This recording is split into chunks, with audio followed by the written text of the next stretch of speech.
ধোঁকা দেয়, সন্তান এসে ছোট্ট বালকের মনির কোণে ধোঁকা দেয়। কোথায় তুমি যাও, তুমি কি খবর রাখো? তোমার বাপ তোমাকে কুরবানি করার জন্য নিয়ে যাচ্ছে। বাঁচতে যদি চাও পিছন দিক থেকে দৌড়ে পালিয়ে বেরিয়ে যাও, তা না হলে কিন্তু বাপ হয়ে তুমি বেটা তোমার গলায় ছুরি চালিয়ে দেবে। তুমি চলে যাও, তোমার বাপের প্রতি পিতার প্রতি আল্লাহর হুকুম হয়েছে, তোমার পিতা আল্লাহর হুকুম পালন না করে ছাড়বে না। তাই তুমি যদি বাঁচতে চাও পিছন দিক থেকে পালিয়ে যাও। যেই বলেছে আল্লাহর হুকুম হয়েছে, শিশু পুত্র সেদিনের ছোট্ট বালক ইসমাঈল আলাইহিস সালাম সঙ্গে সঙ্গে ওই মরুভূমির কাকুর পাথর হাতে তুলে নিয়ে শয়তানকে লক্ষ্য করে ছুঁড়ে মারলেন। দূর হয়ে যা, বেরিয়ে যা, আমার তো খুশনসিব আমার মতো কত শিশু পুত্র রয়েছে, কত ছোট্ট ছোট্ট বালক রয়েছে এই আরবের জমিনে। কিন্তু না না না, আল্লাহ কাউকে কোন সন্তানকে তো পছন্দ করেননি, কোন বাপকে বলেননি তার সন্তানকে জবাহ করতে। তুই তো বললি আল্লাহর হুকুম হয়েছে, তাহলে আল্লাহ আমাকে সবথেকে বেশি ভালোবেসেছেন, পছন্দ করেছেন। আমি আল্লাহর কাছে সব থেকে বড় বেশি প্রিয় মহাব্বতের। তাই তো আল্লাহ আমার পিতাকে কোরবানি করতে বলেছেন।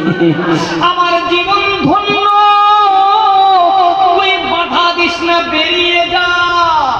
ইসমাঈল আলাইহিস সালাম একটা কাকুর পাথর ছুঁড়ে মারলেন, কিছুটা এগিয়ে যাচ্ছে, ইবলিস শয়তান আবার মনির কোণে ধোঁকা দেয়, আবার খুব প্ররোচনা দেয়।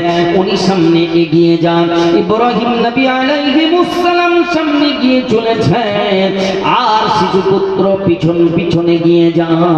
আল্লাহু আকবার। আবার শয়তান ধোঁকা দিয়েছে, হাতে আবার কিছু কাকুর পাথর নিয়ে শয়তানকে লক্ষ্য করে আবার নিক্ষেপ করলেন, আবার ছুঁড়ে মারলেন। এরপরে আবার পিতার পিছু পিছু সামনে গিয়ে যান। লাস্টবারে, তৃতীয়বারে ইবলিস শয়তান শেষবারের মতো প্রচেষ্টা চালিয়ে যায়, ধোঁকা দেয়, এই কুমন্ত্রণা দেয়, কোথায় যা, তুই কি একবার তোর ভবিষ্যতের কথা ভেবেছিস? তুই তো ছোট্ট বালক, তোর বাপ তোরে আল্লাহর রাস্তায় জবাহ করে দেবে, কোরবানি করে দেবে। তুই যদি বাঁচতে চাস এখনো ফিরে পিছন থেকে পালিয়ে যা, তোর বাপ দেখতে পাবে না। আল্লাহর হুকুম হয়ে গেছে, তোর বাপ কিন্তু তোকে কোরবানি দেবে। আমার বললেন আমি বড় ভাগ্যবান, খুশনসিব, আমি বড় ভাগ্যবান, আল্লাহ আমাকে পছন্দ করেছেন, আল্লাহর রাস্তায় আমার আব্বা আমাকে কোরবান করে দেবে। এটা তো আমার জন্য বড় সৌভাগ্য, এটা আমার জন্য বড় মর্যাদা, এটা তো মুহাব্বতের নিদর্শন। শয়তান তুই বেরিয়ে যা। সঙ্গে সঙ্গে কাকুর পাথর হাতে তুলে নিয়ে আবার নিক্ষেপ করলেন। এরপরে পিতা ইব্রাহিম আলাইহিস সালাম শিশু পুত্রকে সঙ্গে নিয়ে যে, আপনারা নিশ্চয়ই জানেন জবাহ করার জন্য হাতে ছাড়িত তলোয়ার ধারওয়ালা তরবারি নিয়ে সামনে হাজির হয়েছে। আর শিশু পুত্র পরামর্শ দিচ্ছেন, আব্বা এই আমার পিতা না, আপনি যখন আমাকে জবাহ করবে, আল্লাহর হুকুম পালন করবে, ওই সময়ে সন্তানের মুখের দিকে তাকিয়ে আপনার অন্তরে দয়া মায়া হবে, ছুরি হয়তো চালাতে পারবেন না, আল্লাহর হুকুম হয়তো আপনি পালন করতে পারবেন না। তাই আপনি একটা কাজ করুন, আপনার চোখ দুটি বেঁধে নিন, চোখ বেঁধে নিন যেন আমার মুখের দিকে তাকিয়ে আপনি আমার আব্বা অন্তরে যেন দয়া মায়া না হয়, আল্লাহর হুকুম পালন করতে আপনার যেন কোনো প্রতিবন্ধকতার সৃষ্টি না হয়, তাই আপনি চোখের উপরে পর্দা লাগিয়ে নিন। আল্লাহু আকবার। একটাবার চিন্তা করেছেন, একটু ভাবুন, আমি আপনাকে কোন জায়গায় এবারে নিয়ে এসেছি একটু লক্ষ্য করুন। আমি বলছিলাম একদিকে আগুনের ক্ষমতা ফেল হয়ে গেল, আরেকদিকে ওই তলোয়ারের ক্ষমতা, ধারওয়ালা তরবারির ক্ষমতা, ও তো হাতের উপরে চালিয়ে দিয়ে গলার উপরে গর্দানে চালিয়ে দিলে সঙ্গে সঙ্গে তো কেটে ভাগ হয়ে যাবে, দু টুকরা হয়ে যাবে। আর ইব্রাহিম খলিলুল্লাহ আলাইহিস সালাম আল্লাহর হুকুম পালনার্থে সন্তানকে শুইয়ে দিয়েছে, গলার উপরে তরবারি চালিয়ে দেবে। না না না না, ও নওজওয়ানেরা, তরুণেরা, যুবকেরা, ও আমার নবীর উম্মত উম্মতিরা, ও সম্মানীয় ভাইয়েরা, মায়েরা, বোনেরা, ও গোবিন্দ নগরীর আব্বা জানেরা, ও আমার জলসা কমিটির ভাইয়েরা, একটু গভীর মনোযোগ দিয়ে, ও আমার সম্মানিত প্রতিবেশী দাদা কাকারা, একটু গভীর ভাবে লক্ষ্য করুন। আমার আল্লাহ চান না, আল্লাহ এত বড় নিষ্ঠুর নন, আমার আল্লাহ এটা চান না পৃথিবীর কোন পিতা তার পুত্রের গলায় ছুরি চালা জবাহ করে দিই, এটা আমার আল্লাহ কখনো চান না। তবে আল্লাহ একটু পরীক্ষা করে দেখতে চান। 2 টাকার একটা মালসা কিনবেন, মাটির মালসা, 10 টাকা 20 টাকার একটা মাটির কলসি হাঁড়ি কিনবেন, তাই বাড়ি দিয়ে দিয়ে দেখে নেন টং টং করে শব্দ হয় কিনা, ফাটা চটা আছে কিনা, ঠিক আছে কিনা, বারবার বাড়ি দিয়ে দিয়ে আঘাত দিয়ে দিয়ে দেখে নেন। এটাই যদি হয় তাহলে একটু বলবে ইমানদার বলে দাবি করছে, আল্লাহকে ভালোবাসি বলে দাবি করে, তাহলে আমার আল্লাহ মাঝে মধ্যে একটু আপদ বিপদ বালা মুসিবত দিয়ে, রোগ শোক দিয়ে, ঝড় বৃষ্টি দিয়ে, আল্লাহ বন্যা দিয়ে, মাঝে মধ্যে আল্লাহ একটু তাপমাত্রা বাড়িয়ে দিয়ে, এমনি ভাবে কোন সময় ঘূর্ণিঝড় সাইক্লোন দিয়ে, সুনামি দিয়ে, ভূমিকম্প দিয়ে আল্লাহ মাঝে মধ্যে একটু রোগ ব্যাধি জ্বালা যন্ত্রণা দিয়ে, কত বড় ইমানদার এ পরীক্ষা আল্লাহ নেবেন কিনা বলুন? আল্লাহ পরীক্ষা নেবেন না? আল্লাহ তো পরীক্ষা নেবে, আল্লাহ তো দেখবে। 2 টাকার মাটির কলসি হাঁড়ি নিয়ে বারবার বাড়ি দিচ্ছে, টংটং করে শব্দ হচ্ছে কিনা, ফাটা চোটা আছে কিনা, ইমানদার বলে দাবি করছে, আল্লাহকে ভালোবাসি বলে দাবি করছে, তাহলে আমার আল্লাহ মাঝে মধ্যে একটু বিপদ মুসিবত দিয়ে পরীক্ষা করবেন না? কত বড় ইমানদার তুমি, আমাকে কত বড় ভালোবাসো। আল্লাহর খলিল, আল্লাহর বন্ধু, আল্লাহ পরীক্ষা নিয়েছেন আগুনের মাঝখানে ফেলে। জিবরিল আমিন আলাইহিস সালাম চলে এসেছেন, এখনই আপনাকে আগুনে নিক্ষেপ করবে। আপনি একটাবার হুকুম করুন, আল্লাহর কাছে বলুন, আপিল করুন, দরখাস্ত পেশ করুন, আল্লাহর কাছে একটাবার আপনি জানান, আমি জিবরাইল আমার এই ডানার ঝাপটা দিয়ে নমরুদের আগুন কোথায় সমুদ্রের পানিতে নিক্ষেপ করব, তার কোনো খবর হবে না, আপনার কোনো ক্ষতি করতে পারবে না। আপনি একটুখানি আল্লাহকে বলুন, এই আগুনে যেন আল্লাহ আপনাকে এই নিক্ষেপ করার হাত থেকে আল্লাহ যেন বাঁচিয়ে দেন। এই দোয়াটা করুন, তারপরে যা করার ও আগুনের পাটা পরিষ্কার করার, নমরুদকে নিয়ে আগুনে ফেলার কি করতে হয় আমি খেলা দেখিয়ে দিচ্ছি। কিন্তু সেদিন আমরা হলে কি করতাম? আর ইব্রাহিম নবী কি বলেছিলেন? আমার আল্লাহ যদি মনে করে আমার খলিল, আমার বন্ধু ইব্রাহিমকে আমি আল্লাহ আগুনে পুড়িয়ে শান্তি পাবো, আমি ইব্রাহিম তাতেই শান্তি পাবো। আমি আল্লাহর কাছে দোয়া চাই না আগুনের হাত থেকে, আল্লাহ আমাকে বাঁচাও। আমি যে আল্লাহ ইবাদত করি সে আল্লাহ কানা নয়, অন্ধ নয়, আল্লাহ সব কিছু দেখতে পান, আল্লাহ দেখছেন। আল্লাহ যদি মনে করেন আমার বন্ধু খলিল ইব্রাহিমকে আমি আগুনে পুড়িয়ে শান্তি পাবো, আমি ইব্রাহিম তাতেই শান্তি। আর আল্লাহ যদি মনে করেন আমার বন্ধুকে রক্ষা করতে হবে, তো আল্লাহ রক্ষা করবেন ভালো মনে করলে, আর ভালো মনে করলে আমাকে আগুনে পুড়িয়ে মারবে। আমি এমন বন্ধুর সঙ্গে সম্পর্ক স্থাপন করেনি যার কাছে বলার পরে তারপরে তিনি আমার সাহায্য করবেন, উপকার করবেন। আমার বলার দরকার না, আল্লাহর তরফ থেকে আমার জন্য যেটা ফয়সালা হবে আমি সেটাই হাসি মুখে মেনে নেব। একটু জোরে বলুন। চিন্তা করেছেন আল্লাহু আকবার। আল্লাহ সাহায্য করলে তে কি সাহায্য, আল্লাহ খেলা দেখিয়ে দিলে 40টা দিন আগুনে জ্বালানো হয় অথচ কোনো ক্ষতি হয় না। তিনি আহারে যেন ফুল বাগানের মাঝে বসে আছেন, গায়ের পশম পর্যন্ত পোড়াতে পারে না। আবার পরীক্ষা শুরু হয়ে গেল, সন্তানটাকে জবাহ করতে হবে। আর ইব্রাহিম আলাইহিস সালাম এই পরীক্ষায় কেমন করে উত্তীর্ণ ঘটছেন লক্ষ্য করুন। এই পরীক্ষাতে কি করে তিনি ফুল মার্ক পেয়ে যাচ্ছেন, 100-র ভিতরে 100 নাম্বার কি করে পেয়ে গেলেন দেখুন। না না না না, দুনিয়ার কোন মায়া মমতা ভালোবাসা সন্তানের স্নেহের পরুট তাকে আল্লাহর মুহাব্বত আর ভালোবাসা আল্লাহর হুকুম পালন থেকে দূরে সরিয়ে রাখতে পারল না। বাপ হয়ে সন্তানের গলার পরে আল্লাহর হুকুম পালন করার জন্য তরবারি চালিয়ে দিয়েছে, তলোয়ার চালিয়ে দিয়েছে। আর দেখা যায় না না না না, সেদিনের সেই ছোট্ট বালক শিশু পুত্র ইসমাইলের কোনো ক্ষতি হয় না, বরং তিনি যাই তলোয়ার চালিয়ে দিয়েছে।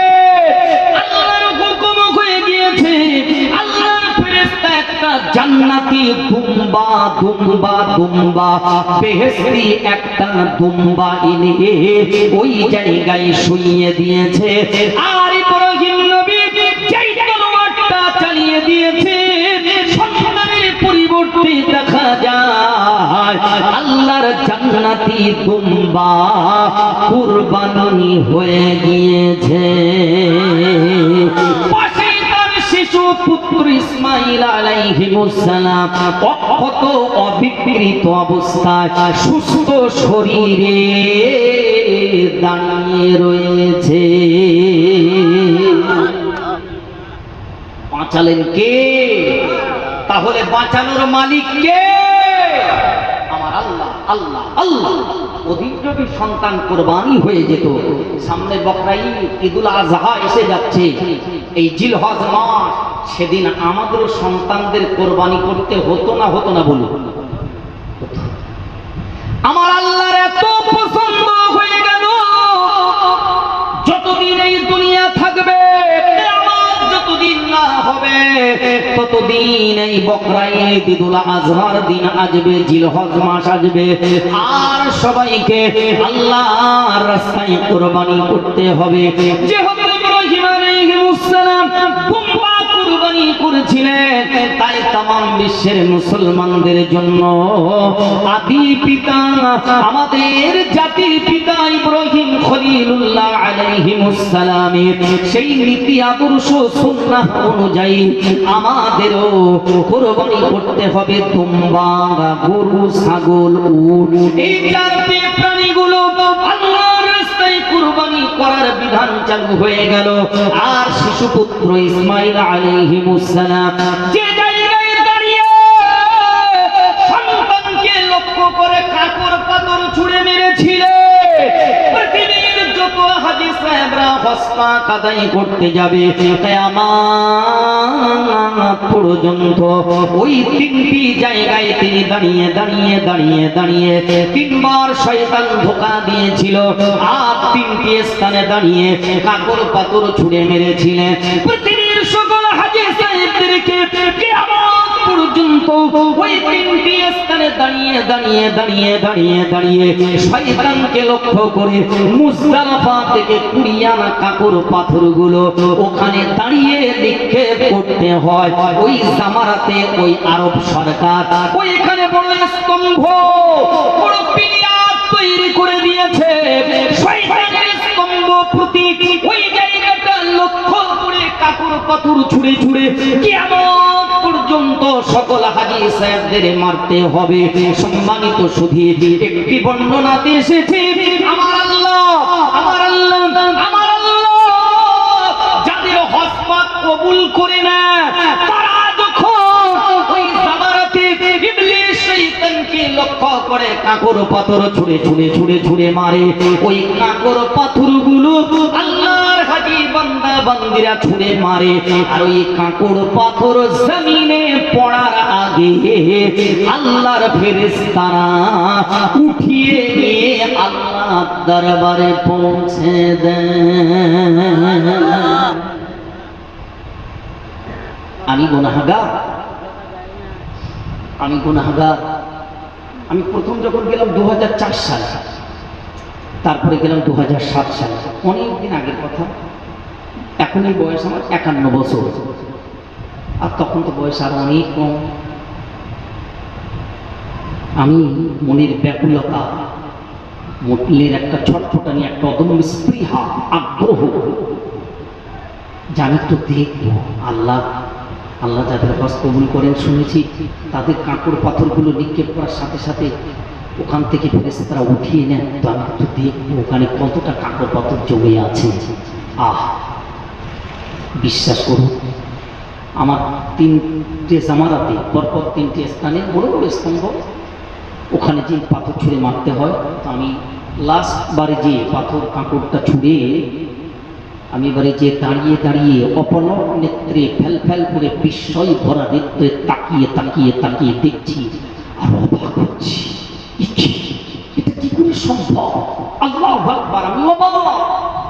প্রচন্ড শিলাবৃষ্টি হচ্ছে, ঘরের চালটা টিনের চাল।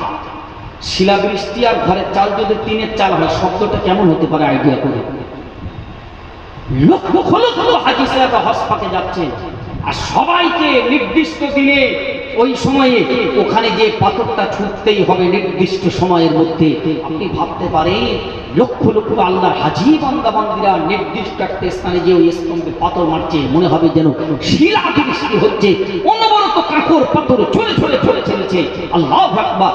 আমি তাকিয়ে তাকিয়ে দেখলাম অগণিত কাঁকড় পাথর মারছে। বিশ্বাস করুন, আল্লাহ সাক্ষী, ওরা কাঁকড় পাথরগুলো নিক্ষেপ করছে, আর আমি নিচেই তাকিয়ে আছি।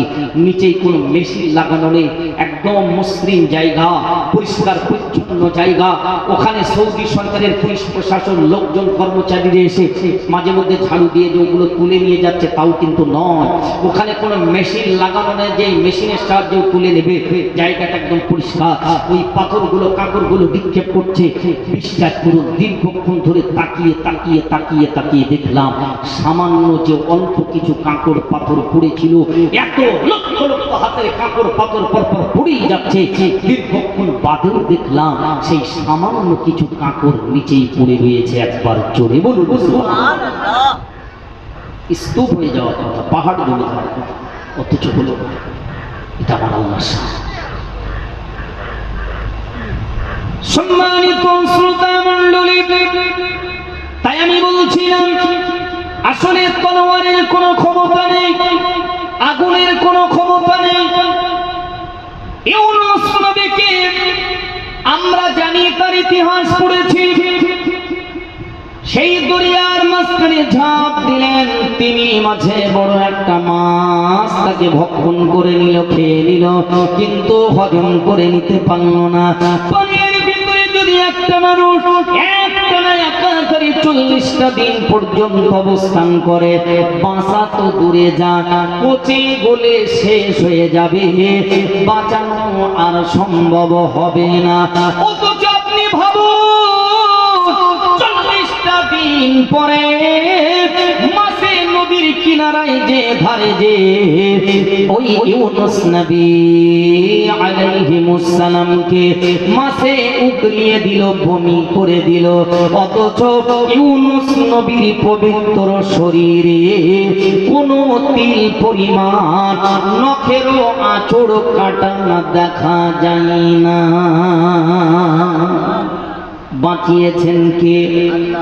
সেদিনের আর এক ছোট ছোট বালক, আপনারা সবাই জানেন, আমি নাম বলবো না, নাম আপনাদের বলতে হবে।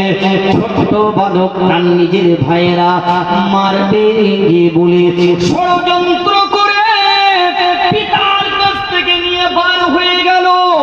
ভাই হয়ে নিজের ভাইয়েরা মিলিতভাবে ষড়যন্ত্র করে ওই গভীর অরণ্যে, গভীর জঙ্গলের ভিতরে নিয়ে তাদের ছোট্ট ভাইটাকে কুয়ার ভিতরে ফেলে দিল। কি নাম? জোরে বলেন। হযরত ইউসুফ আলাইহিস সালাম আল্লাহর একজন নবী, ইউসুফ নবীকে মারবে বলে জনমানবহীন এলাকা ওই জঙ্গলের ভিতরে, বনে জঙ্গলে নিয়ে কুয়ার ভিতরে ফেলে দিল। অথচ ইতিহাস সাক্ষ্য দেয়, আপনাদেরও তো জানা আছে, ইউসুফ নবীর ঘটনা শুনেছেন, পড়েছেন, জেনেছেন। আজকের একটু আওয়াজ দিয়ে বলবেন, ইউসুফ নবীর ভাইরা মারার জন্য ছোট্ট বালকটাকে কুয়ার ভিতরে ফেলে দিল। আর ওই কুয়ার ভিতরে পড়ে ইউসুফ নবী মারা না গিয়েছিলেন নাকি? মারা গিয়েছিলেন? মারা যাওয়া দূরে যাও, আমার আল্লাহ ইউসুফ নবীকে খালি টেনে তুলে বাঁচালেন না, উদ্ধার করলেন না, বরং আমার আল্লাহ ইউসুফ নবীকে ওই কুয়ার ভিতর থেকে টেনে তুলে উদ্ধার করে আবার একদিন মিশরের বাদশা বানিয়ে দিলেন। এ বাঁচানোর মালিক কে? হেফাজত করার মালিক কে? এই সবাই যদি শত্রুতা করে, গোবিন্দপুরের লোক সবাই যদি আপনার পিছনে লাগে, সবাই মিলেমিশে আপনার পা ধরে যদি নিচের দিকে টানে, আপনার অপমান অপদস্থ করবে।